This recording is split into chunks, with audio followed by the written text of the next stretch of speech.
porque como los maseteros están muy implicados en la masticación y en el hablar y en el gesticular, se tienden a cargar, y las personas que tienen el bruxismo más.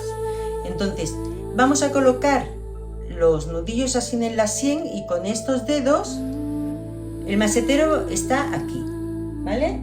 Desde la mitad de la oreja más o menos, aquí, ¿vale? Entonces ponemos el dedo en el principio del músculo y hacemos pasadas hacia abajo, así, varias pasadas.